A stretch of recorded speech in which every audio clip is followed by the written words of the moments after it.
Okay. All right. What's up, gang? How goes it? I hope everyone can hear me okay. I might even bring this guy a little bit closer so I can see. Ooh. What's up? All right. So, back for another session. I hope everyone's doing well. Weird times, getting weirder by the day, but I hope everyone's doing good and staying positive. You know, we talked last time about how everything is neutral until you make a judgment of it. So look for the positive things. There's a lot of them. You just might have to look extra hard during times like this. So I got two cameras. I got one here in front of me that's going on YouTube, so I'm going to look at that one. But during the Q&A, I'll look back and I'll take some questions. If anyone's got them, I'll answer them as best I can. But I can't guarantee that I'll know the answer. And who am I saying answers? This is just me sharing what I know from my experience. These are not the answers. You have to discover the answers yourself. So, all right.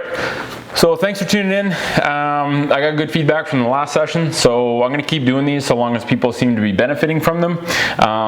You know, and like I said, there's lots of shit getting thrown at us right now, and you just have to look for the positive, and the more you do that, the easier it becomes to constantly do that. So do your best and be the person who spreads positivity instead of concern and chaos, because there's enough people out there freaking out buying toilet paper, and there needs to be more people that are calm and just saying, you know, it is what it is, and let's just keep on keeping on and stick together as a human tribe.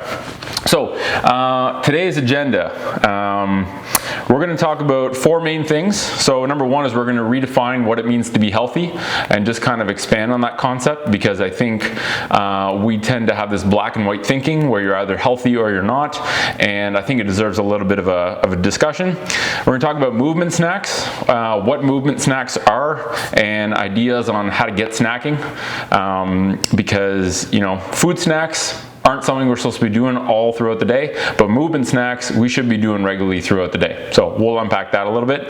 We're going to talk about the value of doing fun shit every day, right? Like why is it so important to do fun things every day? I want to talk about that, especially at a time like now. And then the last part, I want to talk about connecting with others during times of isolation. So there's a lot of ways we can connect with people today. You know, you can email, you can text, you can call, you can voice chat, you can meet up in person. But I think each level has its own level of nutrients that we get from that connection. And so it's really about prioritizing the more nutrient dense forms of connection are really the ones we should be prioritizing. So I just want to unpack that a bit. So let's start with talking about redefining what it means to be healthy. My biggest mission on this one is to say less. So I'm going to try, but there'll probably be a couple ums thrown out there. I apologize. I know it's annoying. I listen to everything I record so I can work to get better, and it's like pulling hair when I listen to myself talk and hear a billion ums. So I'm working on it. So let's talk about, you know, I think the term healthy gets thrown around a lot, and I think it's time to give it a more crisp definition. And maybe a good place to start is talking about what being healthy doesn't mean. It doesn't mean having perfect health. Perfect health is ephemeral. It doesn't exist. I always tell people health is like an asymptote, and in math, an asymptote is when something will get closer and closer to the extreme but never touch it. That's health. So you never get to a destination where you're like, I'm healthy, work's done. It's a constant process. So perfect health, being healthy doesn't mean having perfect health. It doesn't mean being able to run a marathon. It doesn't mean having a gym membership or looking super lean, right? It doesn't mean those things. I think that's the common conception of what healthy means to a lot of people, but I don't think that's a fair definition of health. You know, health is a lifelong process, and health has nothing to do with your current state, and everything to do with the mindset that you adopt around the definition of health, right? So anyone can be healthy if they choose to adopt a healthy mindset and choose to prioritize their behaviors, and kind of prioritize learning about what healthy behaviors are. So, you know, the TFC community has really been having some conversations about what does it mean to be healthy, and I think being a healthy person for us means having the confidence that you're in control of your health. So being confident that you are in control, you're in the driver's seat of the state of your health. It means making progress every day, even if that's a tiny improvement. right? So making progress in terms of your health journey means you are a healthy person. It means actively learning what you can do to improve your health, even if it's just a tiny thing you're trying to learn. And what we're trying to do is provide that education for people who want it. But if you're actively learning what you can do to be healthy, you're a healthy person. Okay, it doesn't matter if you have a ton of pain, if you're overweight, if you have a bunch of chronic diseases. If you are actively learning how to improve your health, you are a healthy person. It doesn't matter if you have a ton of pain. The pain will go away if you're patient and you're constantly making improvements.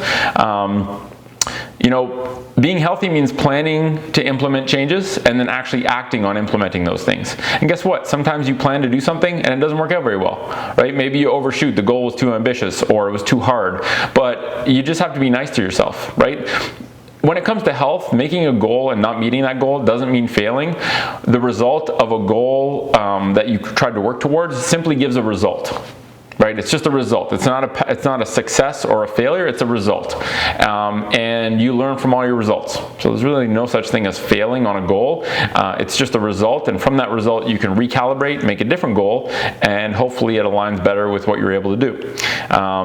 Being healthy also means helping others improve their health and helping them improve their health confidence or their awareness around health. So being healthy doesn't just mean yourself. It also means helping others, and it also means just leading by example.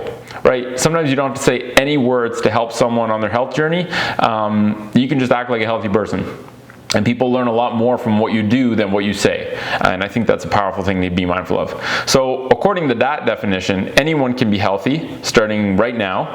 All it takes is for you to adopt a mindset that allows you to make progress. Right? And healthy behavior changes can be infinitesimally small, right? If you eat a sugary snack every night, maybe eating half as much of that snack that you usually eat is the behavior change that makes you healthy that day, right? So it's more about making progress than it is about being in a state of perfect health. Maybe sitting on the floor for 10 minutes instead of sitting on the couch. If you're going to sit and watch something on TV for 2 hours, if the first 10 minutes of that you watch it sitting on the floor, you are acting like a healthy person, right? And so instead of this black and white thinking that we typically do, where it's like, I'm either really healthy or I can't be healthy because I got all this stuff going on, so screw it, I'll just do whatever I want. Think health means progress and means having the confidence that you're in control of your health. So new mindset, new definition of being healthy. I think it's very powerful. What's up, everyone? Thanks for tuning in. Okay, next one we're going to talk about. Damn it, I said again. I'm working on it. Movement snacks. This is, I want to talk about what are movement snacks and, give people some ideas on how they can start snacking. So I think we all know the term snack when it comes to food. It's basically a small dose of food eaten between meals. And I really like using this term when it comes to movement. A movement snack is essentially a tiny dose of movement that you can consume anytime, anywhere. Right? It's available to all of us at all times during the day. Literally anything from getting down on the floor and getting back up to doing 5 squats or jumping up and down 10 times. Like literally, you can do something for 30 seconds, 5 minutes, or 10 minutes. It doesn't really matter. These movement snacks are only limited by your creativity. Right? One single calf raise is a movement snack. So there's no limit or floor to what is required in terms of a dose of movement. Right? And with so many people spending tons of time sitting on a chair or on a couch or driving in a car, we need these movement snacks more now than ever. So, I think in the context of movement, we always talk about how, humans love to think in extremes. So in psychology, they call this cognitive distortion black and white thinking or polarized thinking. And it can really mess with our ability to see the world as it is. And the world exists not as black or white, it exists with a huge amount of shades of gray in between.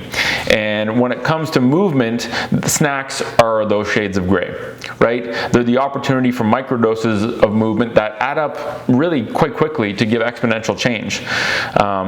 We might think, oh, well, if I can't go do a full workout or if I can't go on my run, well, there's no point in doing anything. And that's an exact example of black and white thinking. And the reality is that you can do something. You can literally, like I said before, get up and down off the floor. That's a movement snack, right? So it's not about either I do a full-blown workout or I do nothing. It's I can do any kind of level of movement, any dose of movement at any time, right? You don't need weights. You don't need a gym. All you need need is literally like a 1 meter by 1 meter space, and you can do body weight squats. You can jump up and down 5 times. You can do anything. So expand your thinking, start movement snacking today, involve your friends and your family. The more snacks you can get in you, the better. It's just going to be hugely beneficial to your body. And just to give you an example of a movement, what I would consider a movement snack that I do every day, I pair squats and push-ups with my coffee every morning. So every cup of coffee I make, I do 2 sets 20 squats and 2 sets 20 push-ups. And for someone just starting, that might be 5 squats, or let's say 10 squats and 10 push-ups for every cup of coffee you make. And it might not seem like much, but 10 squats a day means 70 squats per week, 280 squats a month, and 3,360 squats a year. That's a huge amount of squats. So you just have to do it in small doses, and it makes a massive difference. Okay, so start snacking, very powerful.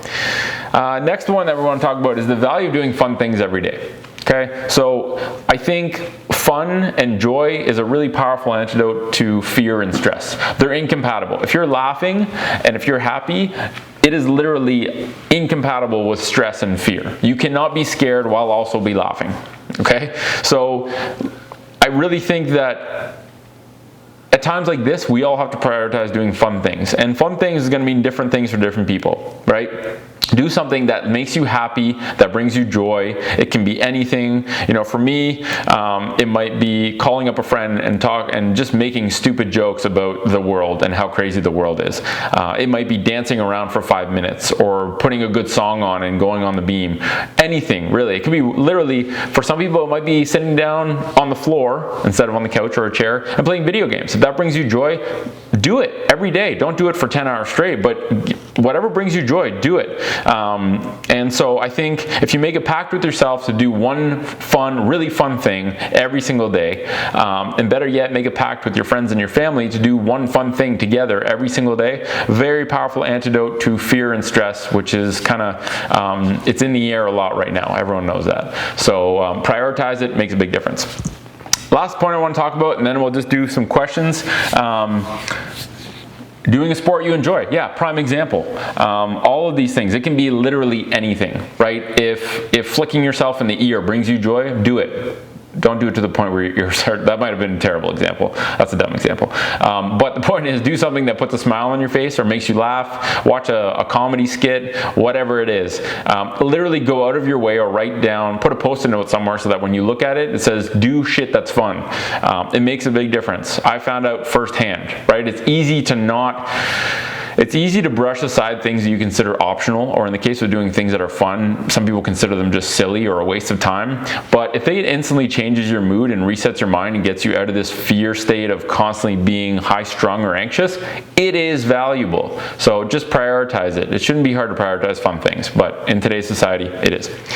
Last thing I want to talk about is connecting with others during times of isolation. So I think we have a lot of ways of connecting with people. You know, we have text messages, emails, video chat, voice chat, in person, and each of these different levels have different levels of nutrients associated with them. So, you know, humans are social creatures. We start to get mentally and physically ill when we disconnect from others, right? Like when you lived in your tribe, the whole tribe helped hunt. It helped protect each other's children. We relied on each other for survival. And so when you disconnected from the tribe, you're supposed to feel like shit. You're supposed to be anxious. You're supposed to be depressed, because that is essentially the psychological pain that guides your behavior to getting back to the tribe, because being away from the tribe was dangerous. So we're social animals. We don't require constant social connection for survival anymore, right? Uber Eats will deliver you food. You don't need a tribe to hunt with to be successful in that department.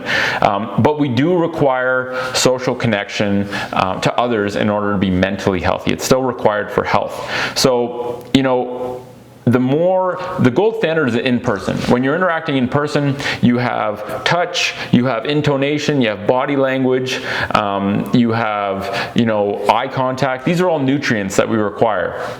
And every level that you go down that is more digital and less in person has less of those nutrients. So a prime example of that would be email. When you send someone an email, you're typing up letters, they read it, they have no idea of the context or intonation, they have no idea about your body language as you were typing. typing it, which is why so many miscommunications happen over digital platforms like texting. How many times have you sent a text to someone, they completely misinterpreted it and it created a shitstorm? It's because there's none of the nutrients to make sure that it's an effective piece of communication. So do your best to prioritize in-person connection. If you can't do that, the next best thing would be something like a video chat, right? Skype someone, Skype your family or your friends. If you can't do that, call them. If you can't do that, then you can text them. But I think there's going to be a lot of people out there that just fire their fingers off all day and text people. Your brain kind of thinks you're connecting with someone, right? It's kind of like junk food. When you eat a Big Mac, your brain kind of thinks you're getting something good because there's a lot of salt, there's a lot of sugar, there's a lot of fat, there's a lot of calories, but it's completely devoid of nutrients. And so your brain thinks, you trick your brain into thinking you're getting something good, but you actually get none of the real nutrients that satisfies you and helps give your body the stuff you need, right? Oh, call coming in. There we go. So prioritize in person. If you can't do in person, video chat someone. The more nutrient dense your connections are, even in times of isolation, the better off you're going to be. So that was kind of all I had written down. I hope that gives people some benefit. Let's do some Q&A. Finn. All right. How many times do you have to repeat something until it becomes a routine or a habit? I think that's really subjective, and it depends on, good question, Louisa Freudenberg. Hopefully I pronounced that right. I think it depends on how motivated you are to keep doing it, to be honest. So, yeah, there's 21-day rule, 10,000 hours. I don't really know. It's going to be different for every person. If shit is fun, it's a lot easier to keep doing it. And I think you just have to be honest with yourself. If you're not doing it regularly, then you're not making it easy for yourself to develop a habit. So putting reminders, yeah, and the more times you do something, the easier it gets to do. So very subjective, I think very individual. One plus side of social, darn it. The thing is with these questions, so many questions are coming through, I can't really read. If you're isolated in the USA, in Spain, is a 4th day of isolation and I want to jump from a cliff, I highly encourage you don't do that, and just call your friend. Do a video chat with a friend, right? Joke about some silly shit. It'll make you feel better. Can you give more examples of snack movements? Oh, there's like unlimited amounts. A body weight squat, a lunge, literally go like this 50 times. That's a movement snack. It could be anything. You could do this. You could do anything you want, right? Just find something that literally moves your parts, gets you huffing and puffing. A really good one that anyone can do, and is more important the older you are, get up and down off the ground 20 times. And try and do it differently every single time. It's actually kind of fun. And remember we talked about fun is good. I've been looking into several barefoot shoes. Merrell Trail glove looks amazing. Have you tried them? I haven't tried them, but someone from our tribe has, and they found them to be great. So yeah, give them a go. They have everything. They're flexible. They're flat. I think they're much wider than most shoes, and they're zero drop. So, or I already said flat. Yeah, wide, and they have a thin sole. So they got everything. Is it better to be barefoot as much as possible? Yes, always. If your feet hurt when you go barefoot, don't do too much too soon. But the more time you can spend barefoot, every step you take when you're barefoot is like treating your foot. It's better than any exercise you can do. Barefoot locomotion, super powerful and underrated.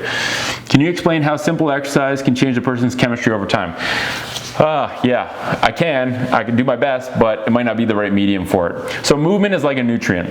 And the example that James from TFC Australia gives all the time is when you're in space, when you load your bones, it gives your bones the nutrient signal to increase the bone density or to remodel bone to stay strong.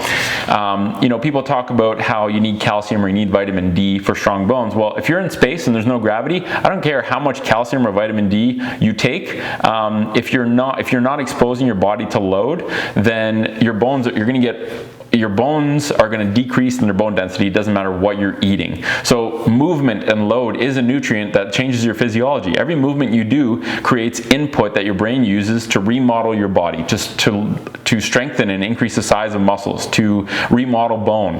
Like, movement is a massive nutrient, and we're all just, people that are all busted up because they sit all day, they're just malnourished.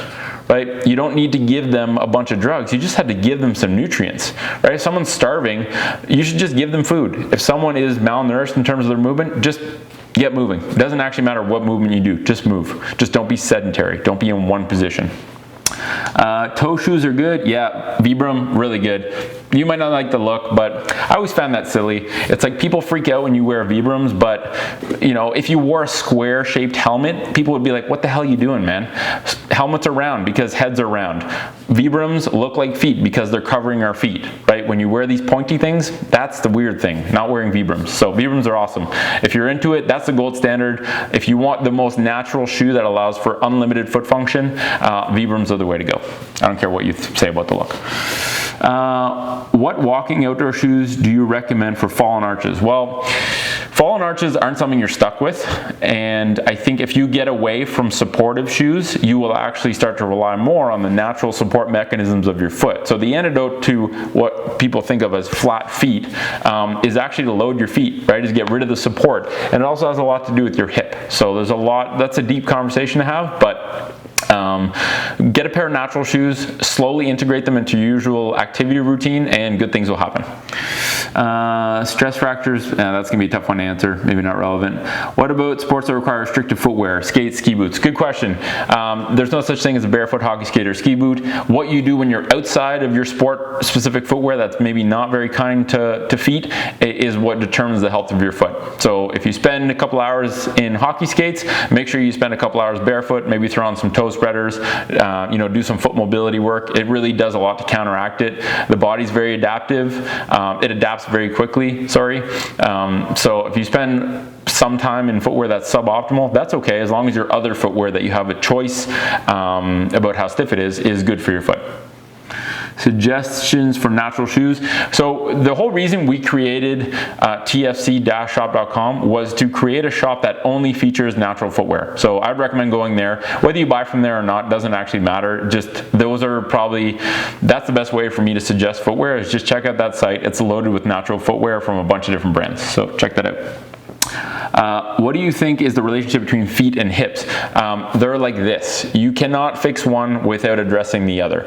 And so, your hip creating torque, external rotation torque, is actually what lifts up the arch of your foot. So if your hips are stiff and stuck, your feet are going to be stiff and stuck as well. So they're super interconnected, and in order to address problems at either one, you have to work on both. What about shoes for playing rugby? Vivo Barefoot makes a soft ground trail shoe that I found really, really good for rugby or ultimate frisbee field sports, because cleats suck right now, and we're gonna work to address that problem eventually, but it's gonna take some time. Best way to strengthen and mobilize your toes: get them out of stiff shoes and spend time barefoot. Literally. Most powerful answer I can think of. Suggestion for correcting foot, ankle, hip alignment, not through orthotics. First one is don't overthink alignment. Like, just, if you expose your body to the right environment, it knows exactly how to get back to functioning optimally, unless you have some genetic defect or some hardware in there. So get rid of the obstacles that are getting in your way from optimal alignment. Don't obsess with the word alignment. I know health professionals love to throw that out there, but if you just do what your body's supposed to do, it will find optimal alignment, and it doesn't have to be perfect. Just don't overthink it and do things your body's supposed to do. Insoles for support, do they work? Crutches, do they work? Yeah, if your leg's broken, crutches work. But in general, you don't need anything extra. Like, the only thing you need for your foot is something to protect it from damage when you're outside. That is it. You don't need insoles, you don't need support. In fact, the more extra stuff you add, the less well your feet function. So, how do I get over the fear to start a live on Instagram? You just do it. What's the worst that's gonna happen? Like, if you're just sharing and you're trying to give other people a benefit, great question, Pilates Victoria. Check out stuff from Clayton.moves. He's got a bunch of stuff helping people. Just, if all you're doing is sharing your experience for the chance that it could benefit other people, no one can say that you're doing something wrong. No one can critique you, right? So just get out there and start sharing stuff. If you have value to give, there's a world of billions of people, right? Someone is going to benefit from what you're saying if you're giving stuff of value. So just get at it. Is playing basketball in barefoot shoes okay? Yes, it is. I play basketball in Vibrams, or barefoot's a little bit tricky because of a lot of cutting. So footwear is I think important, but when it comes to footwear, less is more. Doesn't matter what sport, unless there's something that requires more traction. Like, if you're going to play football on a grassy field, it's going to be real slippery if there's a little bit of dampness. So you got to be careful there. Vivo Barefoot Primus Trail SG or FG is great alternative for cleats, and yes, super powerful. That's actually one of the Primus Trail SG, soft ground. SG stands for soft ground. Really, really good shoe for field sports like ultimate, frisbee or rugby or soccer or football. Wide, thin, flat, flexible, really good quality. So check them out. How to avoid pain while running if I have flat feet. Your flat feet are not causing your pain with running.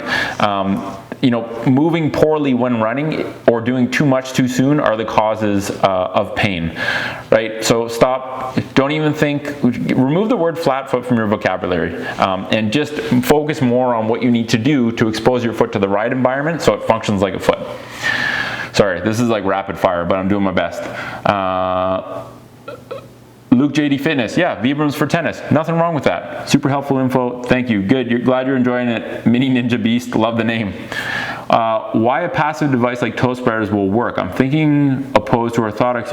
Yeah, good question. So the goal with spreaders is to help offset the effects of having your toes compressed like this for a long period of time. They are not like the answer to life, right? They are not the solution to correcting your feet in terms of everything about them, but they do help go from here to here quicker.